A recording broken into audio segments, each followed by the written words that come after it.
This is Eric Rutan of Cannibal Corpse. You are listening to the Scars and Guitars podcast with Andrew McKay Smith. G'day everybody, I've got a chat that was conducted aboard 70,000 Tons of Metal 2024 to share with you. This one features Niclas Engelin from The Halo Effect. I was about to say In Flames. I've already grilled him about that during another episode, so he didn't have to talk about In Flames.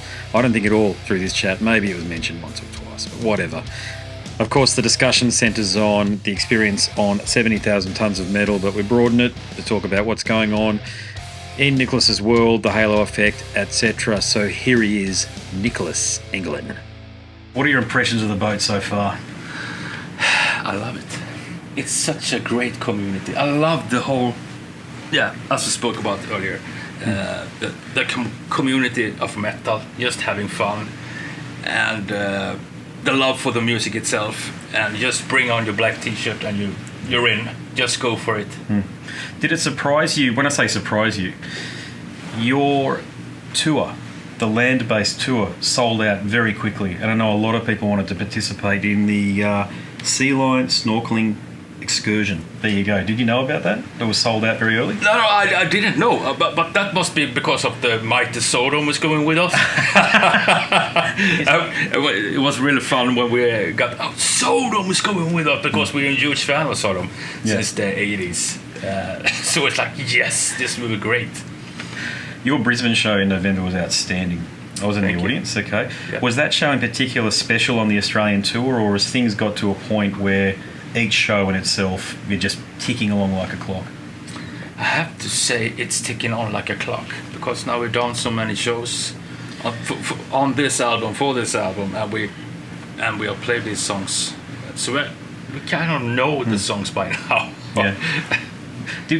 Was the Australian shows, you played with Lagerstein, and there was a few other bands. I think there was a band from Norway or Sweden that came with you guys as well. Yeah. Beyond the Black and Devil Skin from New Zealand. That's the one too, yeah. They were very successful shows. Were you aware before you came that you had that sort of a fan base in Australia? We don't know what to expect, because this is our first album. Yes, we've been around for a while, but you don't know. No, you have to. I think you have to think about it a little bit differently and be really happy about it. I was so happy to see this packed and cheerful crowd out there, and you're like, yeah, let's go for it. Yeah. Never take anything for granted. You shouldn't.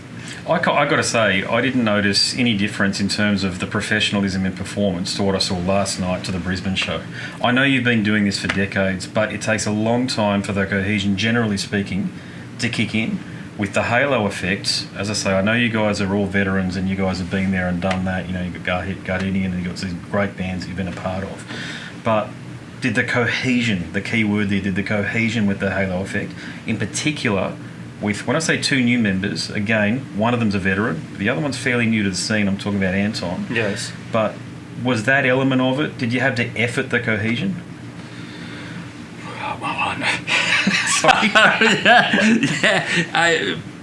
I don't think we think about that. I mean, Mighty Patrick Jensen has been around, and he's like my big brother, because he's a little bit older, and he talks about all these great bands, and he can just show me, hey, have you listened to this? Have you thought about that? And we just jump on the train and then we just do it. Yeah. We don't think too much, because it's heavy metal and we love heavy metal and we devote our lives to this, so just go for it. Yeah, I'm hearing you. How did you pick Anton though? What was it about Anton?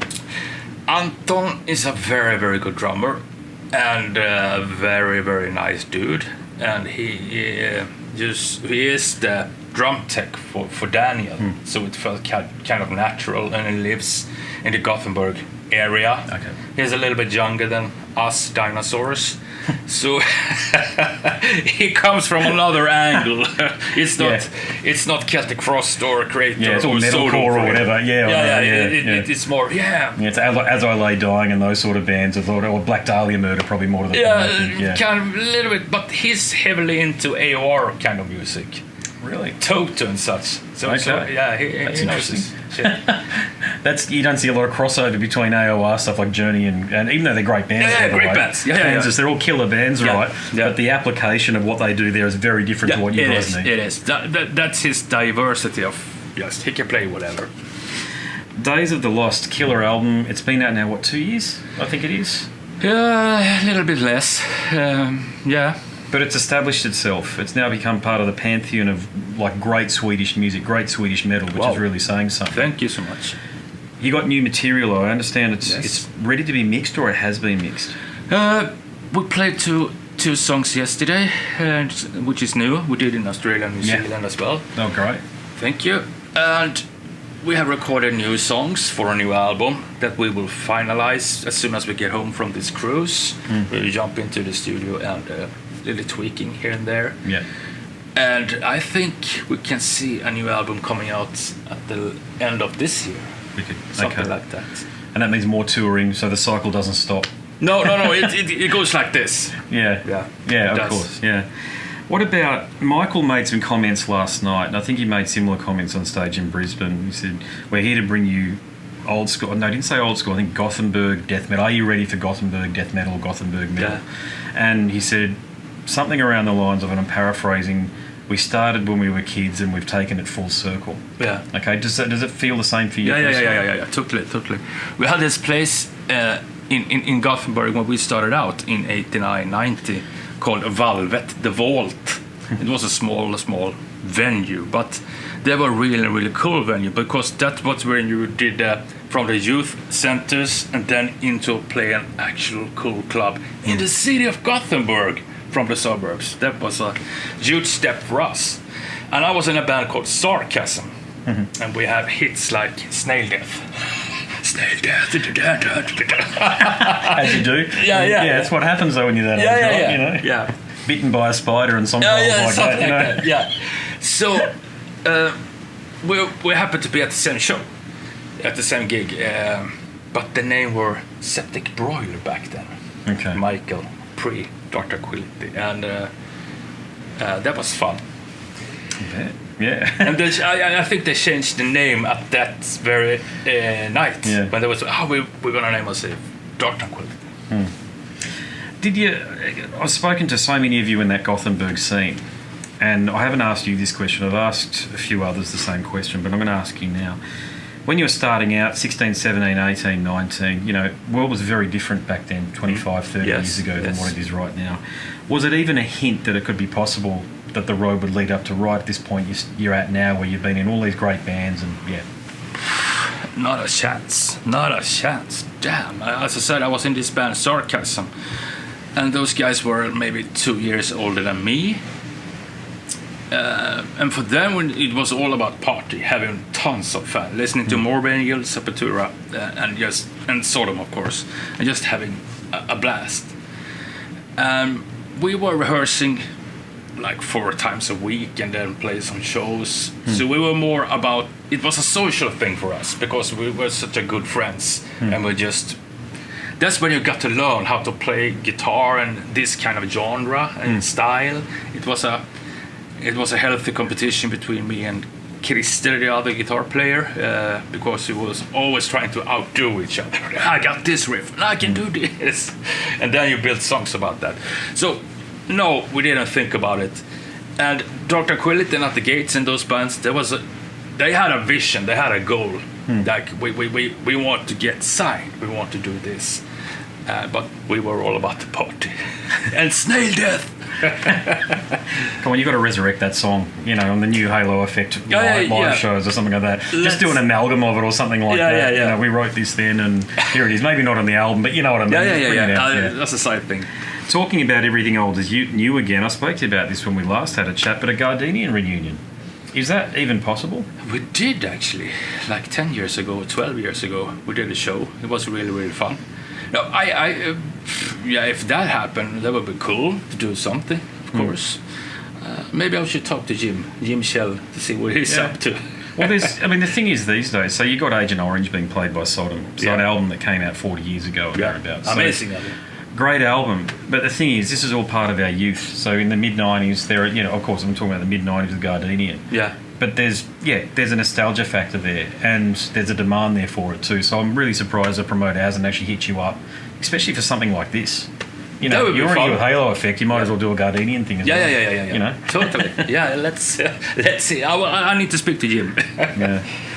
Okay, so when we talk about future plans, I get it's all laid out for you with the Halo Effect, but above and beyond what you're doing with music, maybe still within the sphere of music, what do you hope to achieve? Wow, I'm so blessed, and I'm so humble to be part of this. I be here out on our way to excursion with Sodom. It's just crazy. I just want to be able to do this all the way because I love it so much, and I'm really thankful for that. So new album with the Halo Effect, maybe something with the Obey the Riff. And stuff like that. You just be happy about it. Yeah. And to be part of the metal community, it's just wonderful. Yeah. I'm blessed to be able to do this. So am I to be able to do this too, talk to people like you who have had such a wonderful, long and rich history with heavy metal. You're one of the, I talk about this a fair bit, Swedish metal was the reason that heavy metal was able to be reinvigorated through the turn of the new millennium. Without it, I know Norway had the black metal thing, but it's a bit of cult, it's a bit underground or what have you, but with Swedish, the Gothenburg thing, with it influencing metalcore, especially being such an influence over the United States and the like. If it wasn't for the Swedes, mate, I don't think heavy metal these days would sound the way it does. Maybe it is.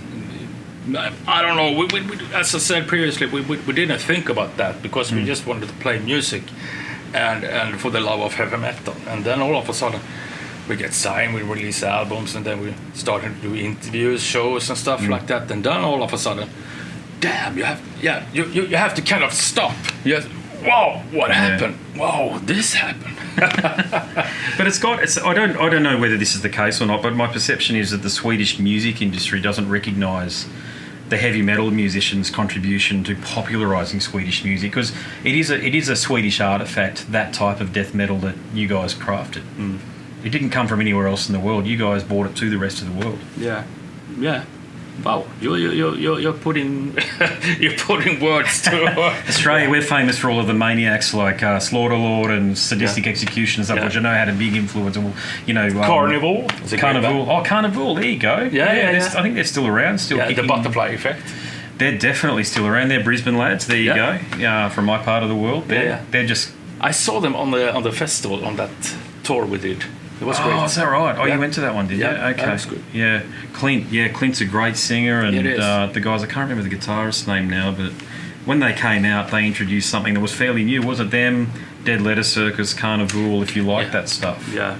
The crazy thing is these days, because Australia is such a small economy, the band that the drummer from the Dead Letter Circus plays in, like a magnificent world-class drummer. Yeah. But he's playing Saturday nights, Kylie Minogue songs and all of that sort of stuff, because there's... What else do you do in Australia? I mean, it's not like you get the opportunities. Well, I suppose you can, but you've got to be really lucky, I suppose. Yeah. But it's just the nature of it, yeah. But Niclas, thank you very much, sir. Thank I really you very appreciate much. the opportunity, and, please keep on doing what you're doing. And you too. There he is, a very good guitarist, Niclas Engelin from the Halo Effect, formerly of In Flames and also Gardenian. All right, there are many more chats that were conducted aboard 70,000 Tons of Metal featuring the members of Carnation Unleashed, Tigers of Pantang, Sodom, Scar Symmetry, Nocturnal, My Dying Bride, Inhuman Condition, Blood Red Throne, Angra. You can find them right here on YouTube, Spotify, or whatever the podcast apps you're listening through. But if you really want one place where they're all easily found, go across to scarsandguitars.com, click on the link up the top, just above the banner there, 70,000 Tons, and you'll find all of the chats in one place, including a retrospective of my trip, not just aboard 70,000 Tons of Metal, but Puerto Plata, and that's in Dominican Republic. That was our outing, our day off the boat, and Miami, the port of Miami, because I was staying in the city there. All right. That's it from me. My name's Andrew Mackay-Smith, and I'm the host of the Scars and Guitars podcast. Until the next one, it's a goodbye for now.